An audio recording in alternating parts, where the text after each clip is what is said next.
आइए सबसे पहले आपको आज के कोरोना पर बड़े आदादोशुमार बताते हैं। कोरोना से मौत पर सुप्रीम कोर्ट ने बड़ा फैसला किया है। सुप्रीम कोर्ट ने मरकज को मुआवजा देने का हुक्म किया है। सरकार को मुआवजा देना होगा। सुप्रीम कोर्ट ने कहा कोरोना से हुई अमवात पर यह मुआवजा मरकजी हुकूमत की जानिब से दिया जाएगा। एनडीएमए तय करे मुआवजे की रकम, सुप्रीम कोर्ट ने कहा है। कोरोना से मौत का सर्टिफिकेट भी जारी करे सरकार। और साथ ही सुप्रीम कोर्ट ने मरकजी हुकूमत की अर्जी खारिज कर दी है कि अनलॉक दिल्ली में कोरोना जवाबित की खिलाफ वर्जी पर कार्रवाई भी की गई। ये बड़े अपडेट आज आपको कोरोना वबा के हवाले से दे रहे हैं। लक्ष्मी नगर और आसपास के कई बाजार 5 जुलाई तक बंद कर दिए गए। मशरक़ी दिल्ली के डीएम ने ये हुक्म जारी किया है। मॉडर्ना वैक्सीन को हिंदुस्तान में मंजूरी मिल गई है। मुल्क में इमरजेंसी इस्तेमाल की मंजूरी दी गई है। मॉडर्ना वैक्सीन को सिप्ला कंपनी को वैक्सीन की दरामद की इजाजत दी गई है। सिप्ला को 100 लोगों पर ब्रीजिंग ट्रायल करना होगा। हिंदुस्तान में सीधे इंपोर्ट होगी मॉडर्ना वैक्सीन। मुल्क में इसकी मैन्युफैक्चरिंग नहीं होगी।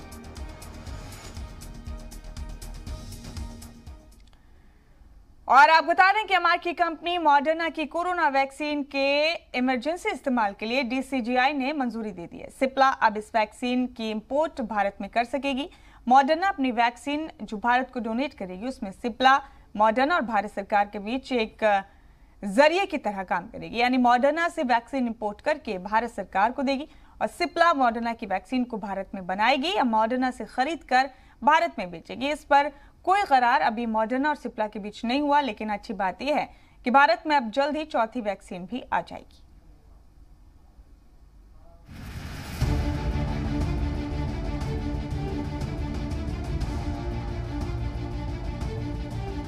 अमेरिका की मॉडर्ना वैक्सीन को भारत में इंपोर्ट की मंजूरी मिल गई है।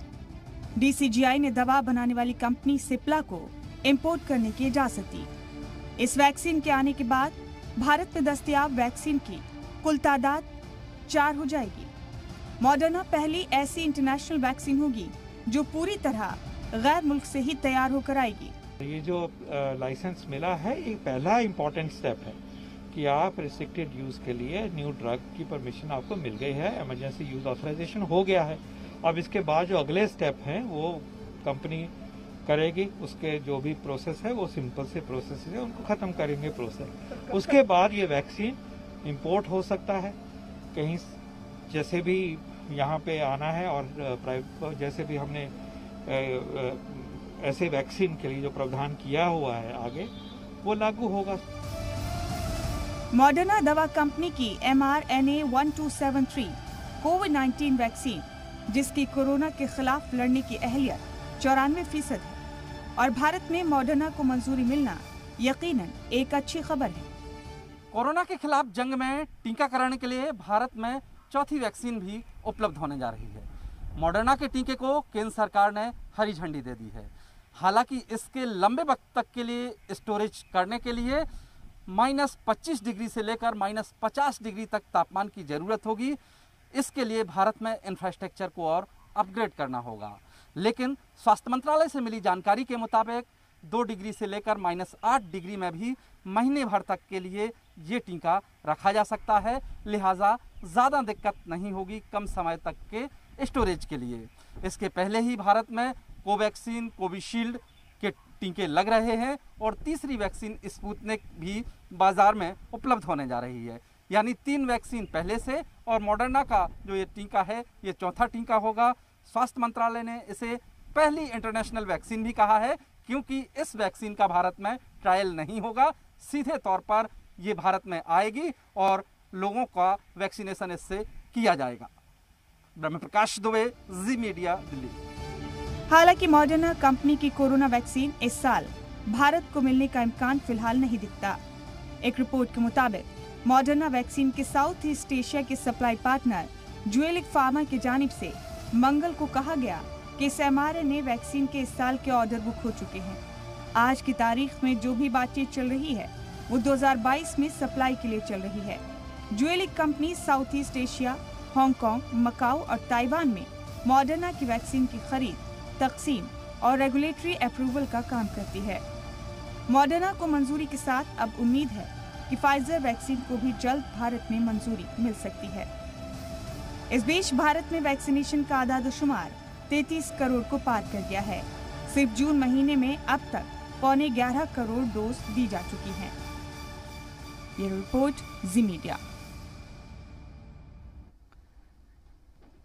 और हमारे साथी दानिश हमारे साथ मौजूद हैं। दानिश से तफसीलात लेंगे कोरोना वबा के हवाले से भी, और साथ ही दानिश आपसे जानेंगे कि सुप्रीम कोर्ट ने मरकजी सरकार को हुक्म दिया है कि कोरोना वबा की वजह से अपनी जान गंवाने वाले लोगों के लवाहिकीन को मुआवजा दिया जाए। ये एनडीए में तय करे कि मुआवजा कितना होगा, लेकिन ये बड़ा फैसला है सुप्रीम कोर्ट का। दानिश, तफसीलात जरा बताइए। दानिश, आप सुन सकते हैं हमें?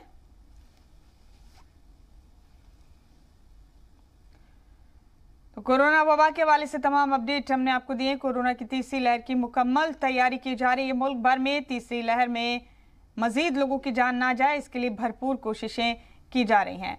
आपको बता दें कि इस बीच सुप्रीम कोर्ट ने बड़ा फैसला सुनाते हुए मरकजी सरकार को हुक्म दिया है कि कोविड से अपनी जान गंवाने वाले लोगों के लवाहिकीन को मुआवजा दे।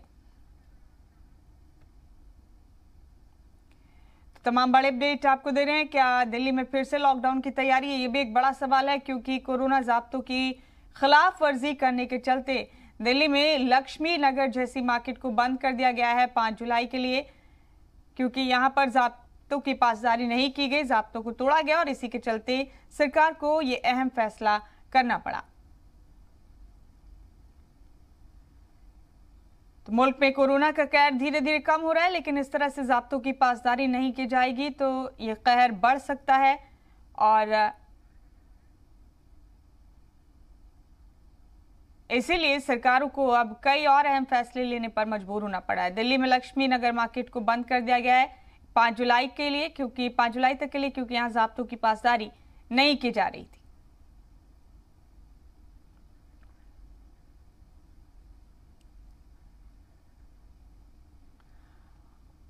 और हमारे साथ डॉक्टर युक्ता मोहता मौजूद हैं अपनी तमाम कीमती मशवरात लेकर। डॉक्टर साहिबा, खैर मकदम है आपका। जी सलाम पर हमारी आवाज़ पहुंच रही है आप तक?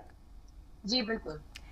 डॉक्टर साहिबा, हमने पहले भी आपसे चर्चाएं की हैं, गुफ्तगू की है, तीसरी लहर की तैयारी की जा रही है मुकम्मल तरीके से, और इस बीच सुप्रीम कोर्ट ने भी हुक्म दिया है सेंट्रल गवर्नमेंट को कि कोरोना से अपनी जान गंवाने वाले लोगों के परिवार वालों को मुआवजा दिया जाए। ये भी तय नहीं है मुआवजा कितना होगा, लेकिन कोरोना को लेकर संजीदगी हर शोबे में बढ़ती जा रही है। अब तीसरी लहर के मद्देनजर हमने पहले भी आपके जरिए बताया है मुल्क के अवाम को कि किस तरह से एहतियात रखनी है। तीसरी लहर में डॉक्टर साहिबा सबसे ज्यादा ख्याल रखने वाली बात कौन सी है? वो जो तमाम चीजें पहले से चली आ रही हैं, सोशल डिस्टेंसिंग है, मास्क है, सैनिटाइजर है, उसके अलावा कौन सी ऐसी खास चीजें हैं जिनका ख्याल लोगों को रखना चाहिए?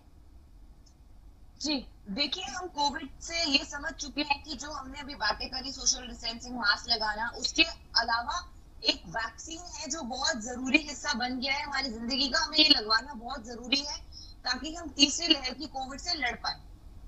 तो बहुत जरूरी है, आपको जो भी वैक्सीन जैसे भी जब भी मिल रही है आप जरूर उसको लगवाएं।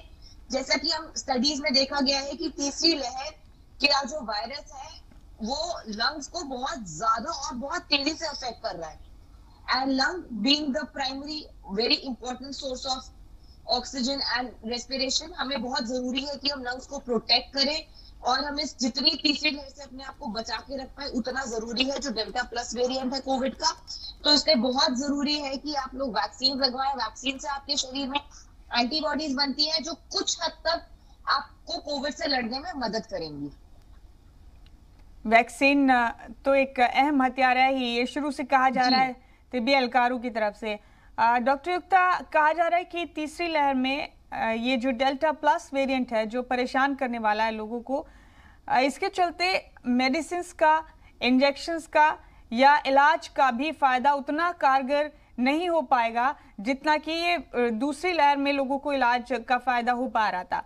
तो ऐसे में क्यों ये ज्यादा जरूरी है कि लोग ज्यादा संजीदा रहें, ज्यादा गंभीर रहें तीसरी लहर को लेकर, ताकि इस तरह की नौबत ही ना आए? आप मेडिकल टर्म्स में किस तरह समझाएंगे इससे? जी बिल्कुल, देखिए जो सेकेंड वेव हमारे यहाँ आई थी वो थी डेल्टा वेरिएंट। जो थर्ड वेव हम लोग एक्सपेक्ट कर रहे हैं वो होगी because of delta plus variant. अब हो क्या रहा है, कोविड वायरस जो है अपने आप को चेंज करता रहता है। तो इसीलिए कोई भी एक पर्टिकुलर ट्रीटमेंट जो हमने देखा कि सेकेंड वेव में काम करा, वो जरूरी नहीं है थर्ड वेव में काम करे।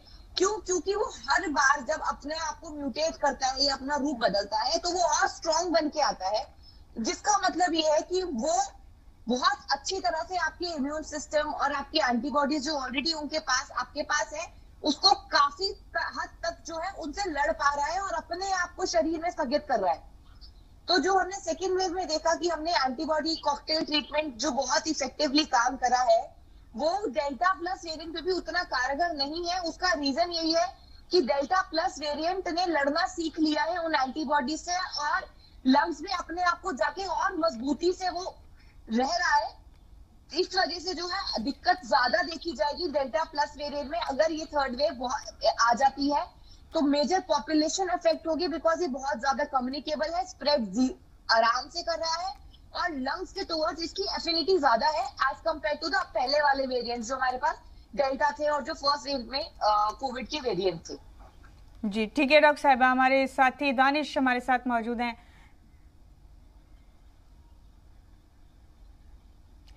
दानिश का भी रुख करेंगे, लेकिन इस बीच मॉडर्ना वैक्सीन को भी इजाज़त दी गई है हिंदुस्तान में इमरजेंसी इस्तेमाल के लिए। सिप्ला उसकी देखरेख करने वाली, एक ब्रिजिंग का भी काम होगा उसके जरिए। तो इसे कितनी बड़ी अचीवमेंट आप मान रहे हैं, क्योंकि वैक्सीनेशन बताया जा रहा है कि एक अकेला हथियार है जो सबसे ज्यादा कारगर साबित होने वाला है। जी बिल्कुल, देखिए ये बहुत ही एक अच्छी और बहुत ही बड़ी बात है कि मॉडर्ना को भी अब हमें परमिशन मिल गई है टू इम्पोर्ट इन इंडिया, उसको इमरजेंसी यूज के लिए भी हमें वो कर दिया गया है अलाउ। तो देखिए फायदा इस बात का ये है कि इंडिया की पॉपुलेशन के हिसाब से हम लोग देख चुके हैं कि वैक्सीन प्रोडक्शन अभी अफेक्ट हो रही है। तो ये एक बहुत बड़ी डील है कि मॉडर्ना भी अब आपको अवेलेबल हो, क्योंकि तो अब देखा जाए तो आपके पास भारत में 4 वैक्सीन है, Covishield, Covaxin, Sputnik and Moderna. तो ऑब्वियसली इनसे क्या है, आपका वैक्सीन का प्रोस्पेक्ट बढ़ता है और मॉडर्ना का जो एफिकेसी रेट है वो भी बहुत अच्छा है, विच इज अप्रोक्सीमेटली 90%। तो सेकेंड डोज के बाद आप 90% एफिकेसी है मॉडर्ना वैक्सीन की, which is more as compared to Covishield and Covaxin। तो ये एक बहुत अच्छी बात है कि मॉडर्ना को परमिशन दे दी गई है, और जैसा कि न्यूज में है कि फाइजर से भी गवर्नमेंट की बात चल रही है और जल्दी उसको भी इमरजेंसी यूज के लिए परमिशन मिल जाएगी। तो जी कोविड से लड़ने की उसमें ये बहुत महत्वपूर्ण और एक बड़ा आप मानिए कि हथियार हमें मिला है। डॉक्टर युक्ता, और खान पान के हवाले से भी थोड़ी बात कर लेते हैं। डाइट को लेकर लोगों ने बहुत कॉन्शियस रहना सीखा है जब से कोरोना ने दस्तक दी है मुल्क में, लेकिन फिर भी किस तरह से और एहतियात की जा सकती है, लोगों को कैसे समझाया जाए कि डाइट के हवाले से उन्हें किन चीजों का ख्याल रखना है? जी बिल्कुल, देखिए आपको ध्यान रखना है कि जो भी आप डाइट ले रहे हैं वो एक बैलेंस डाइट हो। बैलेंस डाइट से हमारा मतलब होता है कि आपका जो कार्ब्स, प्रोटीन, फैट रेशियो है वो एक, जब भी आप डाइट ले उसमें हर तरह से मौजूद हो, आपके विटामिन, मिनरल्स, सब चीजों का ध्यान रखा जाए। इस जैसे कि आपको दाल जरूर लेनी चाहिए as a source of protein, carb जरूर लेने चाहिए फैट के नाम पे, हम जो नट्स बोलते हैं एक मुट्ठी नट्स आपको रेगुलर खाने चाहिए। तो ये छोटी छोटी बातें हैं जो अगर आप अपनी डेली लाइफ में इंकॉर्पोरेट करेंगे तो आपकी जो है इम्यूनिटी डेवलप होगी। इम्यूनिटी आप किसी की एक दिन में या 2 दिन में नहीं बनती है, it's a process, it's a long time process जो आपको बहुत टाइम तक फॉलो करना पड़ता है। और आप देखेंगे कि जब भी आप ऐसी डाइट लेते हैं तो आपको अंदर से भी बहुत अच्छा महसूस होता है।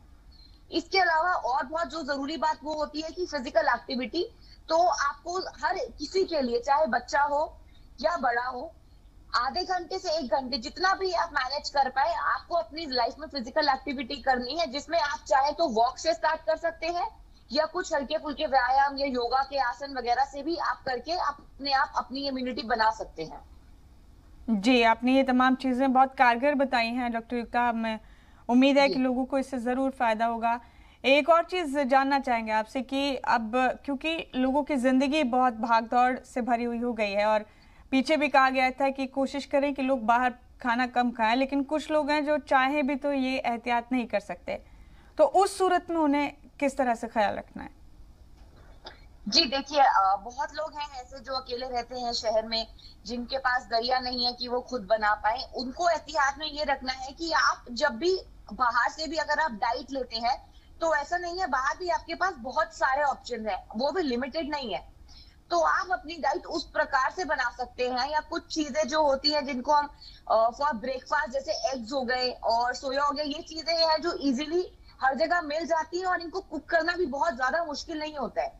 तो इट इज इम्पोर्टेंट कि आप अपनी डाइट को उस हिसाब से मैनेज करें कि कुछ चीजें हल्की फुल्की आप अपने लिए खुद बना पाए, और अगर आप नहीं मैनेज कर पा रहे हैं तो बाहर से भी हमें अवॉइड करके बहुत ज्यादा मैदा, तला हुआ और बहुत हेवी फैट फूड नहीं खाना है। तो ये कुछ एहतियात है जिसमें आप लोग अपने आप को सैलेड, आप एक मील अपनी सैलेड्स की रख सकते हैं, सूप की रख सकते हैं। तो इस तरह से आप अपनी डाइट को, अगर आप रहते हैं और अपना खान पान खुद नहीं मैनेज कर पा रहे हैं, तो ये कुछ तरीके हैं जिनसे आप उनको मैनेज कर सकते हैं। डॉक्टर साहिबा, गर्म पानी या हल्के गुनगुने पानी का कॉन्सेप्ट भी बहुत सारे लोगों को समझ में नहीं आ रहा है कि ये क्यों जरूरी है। वो अभी गर्मी के चलते या फिर कह सकते हैं कि टेम्परेचर बहुत हाई है, इस वजह से प्रीफर कर रहे हैं बहुत से लोग कि ठंडी ठंडी चीजों का ही इस्तेमाल करें। लेकिन गर्म पानी की अहमियत क्या है, गुनगुने पानी की अहमियत क्या है, ये जरा बताएंगे आप हमारे नाज़रीन को? जी बिल्कुल। देखिए, जो हॉट वाटर, जिसको हम ल्यूकवार्म वाटर बोलते हैं, हमने सेकेंड वेव में देखा कि वो और स्टीम लेने से बेसिकली होता क्या है, जो कोविड वायरस है वो आपकी रेस्पिरेटरी पैसेज से पास करता है। सो बेसिकली अगर आप स्टीम लेते हैं तो बहुत माइन्यूटली, बेसिकली कुछ हद तक, बहुत कम हद तक जो है वायरस आप वहीं पे कंट्रोल कर सकते हैं। सो अगर आप रेगुलर बेसिस पे स्टीम लेते हैं, गर्म पानी लेते हैं, तो बहुत कुछ हद तक आप जो है वायरस को वहीं पर इनएक्टिव कर देते हैं। ऐसा बहुत ही कम केसेस में देखा गया है कि अगर आप अपने आप को, इनकेस अगर आपका पूरा दिन बाहर आप रहे हैं, जो बहुत जरूरी है कि आप मास्क लगा के रहें, लेकिन फिर भी अगर आप घर आने के बाद में थोड़ी सी स्टीम ले लेते हैं रात को, तो वो आपके लिए बहुत अच्छा साबित होता है। और उसे देखा गया कि वायरस जो है इतनी जल्दी इफेक्ट नहीं करता है और कई केसेस में इनएक्टिव हो जाता है अगर ये बहुत माइल्ड और वीकेंड वायरस हो तो। जी, और इसके अलावा तमाम एहतियात जो पहले से ली जा रही हैं वो ली ही जा रही हैं। और जो कामकाजी लोग हैं जो बच नहीं सकते किसी भी हाल में, जिनको अपने काम पर जाना ही है, या फिर वो तमाम लोग जो वर्क फ्रॉम होम नहीं कर सकते, क्योंकि सबके लिए इस तरह के कॉन्सेप्ट्स नहीं हैं, सबके काम की प्रोफाइल वैसी नहीं है, सबके काम की नौइयत वैसी नहीं है, तो अपने वर्क प्लेस पर कौन सी खास एहतियात और ज़्यादा रखी जा सकती है? डॉक्टर युक्ता, ये भी ज़रा बता दीजिए। जी बिल्कुल। देखिए, जो हम हर बार बोलते हैं, वर्क प्लेस पे भी आपको सोशल डिस्टेंसिंग मेंटेन रखनी है। जितने भी ऑफिसेज अब खुले हैं उनको 50% एफिशिएंसी पे ही बोला गया कि आप काम कर सकते हैं। उसके अलावा सबसे बड़ा प्रिकॉशन यही है कि आपको मास्क लगा के रहना है। तो आपकी 6 मीटर की दायरे में अगर कोई भी है तो बहुत जरूरी है कि आप अपना मास्क प्रॉपरली लगा के रखें। जहां तक मास्क की बात होती है तो हम डबल मास्क यूज कर सकते हैं, जिसमें एक सर्जिकल मास्क और एक कॉटन मास्क यूज करना है। और अगर आप सिंगल मास्क यूज कर रहे हैं तो प्रॉपर N95 मास्क यूज ही करना है। उसके अलावा अपने हाथ को रेगुलर सैनिटाइज करते रहें। अगर आप कोई भी पब्लिक चीज को, फॉर एग्जांपल डोर नॉब्स हो गए हैं या कुछ भी ऐसा हो गया जो बहुत लोग छूते हैं, अगर आप उनको टच कर रहे हैं तो उसको कोशिश करके उस हाथ को आज डायरेक्ट अपने फेस पे नहीं लगाना है। उसको हमेशा अपना सैनिटाइजर साथ में रखिए एंड इमीडिएटली अपने हाथ को सैनिटाइज करिए।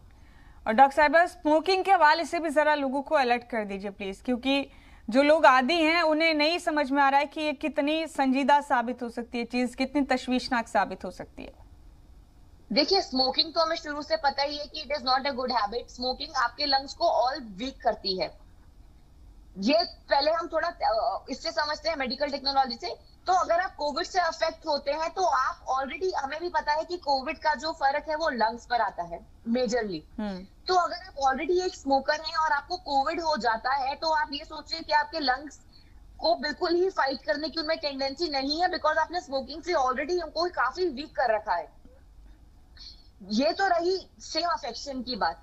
दूसरी बात, जब आप स्मोकिंग भी करते हैं तो विच ऑब्वियसली आपको अपना मास्क हटाना पड़ता है, तो अपने आप को आप वैसे भी कोविड वायरस के अगेंस्ट वो कर रहे हैं, like you are allowing yourself, आप उसको ओपन कर रहे हैं, you are making yourself more vulnerable. तो ये दोनों बातें हैं जी जो आपको, ठीक है। डॉक्टर साहिबा, हमारे साथ ही शुएब हमारे साथ बने हुए हैं। शुएब, बहुत इंपॉर्टेंट डिसीजन आज सुप्रीम कोर्ट ने दिया है। शुएब, मरकजी हुकूमत को कहा है कि मुआवजा दें उन मरीजों के परिवार वालों को, उनके लवाहिकीन को जिन्होंने कोरोना के चलते अपनी जान गंवा दी है। बड़ा अहम ये फैसला है शुएब, तफसील से जरा बताइए।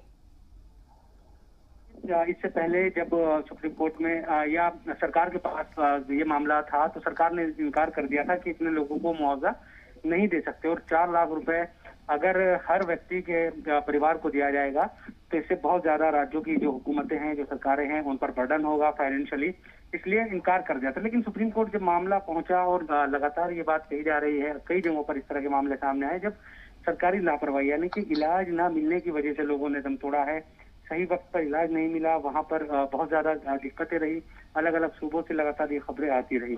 और इन तमाम चीजों के बाद अब सुप्रीम कोर्ट ने ये हुक्म दिया है कि आप जो मुआवजा है वैसे परिवारों को देंगे, ऐसे लोगों को देंगे जिनके लोगों की, जिनके अपनों की जो जिंदगी है वो इस कोरोना काल में चली गई, और इसके लिए सरकार पूरी तरह से एक तरीके से जिम्मेदार है। तो ये कहा जा सकता है कि जो कम से कम सुप्रीम कोर्ट ने उन लोगों के जख्मों पर, जाहिर सी बात है कि जब कोई दुनिया से चला गया वो तो वापस नहीं आ सकता, लेकिन ऐसे परिवार जो गरीब है और जो बेहद परेशान है, कई ऐसे लोग हैं जिनका जो कमाने वाला अकेला था वही कोरोना में जिंदगी चली गई, तो ऐसे लोगों को थोड़ी राहत जरूर मिलेगी सुप्रीम कोर्ट के फैसले से। मुमताज, शुएब, बहुत शुक्रिया आपका हमारे साथ जुड़ने के लिए। डॉक्टर युक्ता, आपका भी बहुत बहुत शुक्रिया हमारे साथ जुड़ने के लिए और इस तफसीली गुफ्तगू के लिए।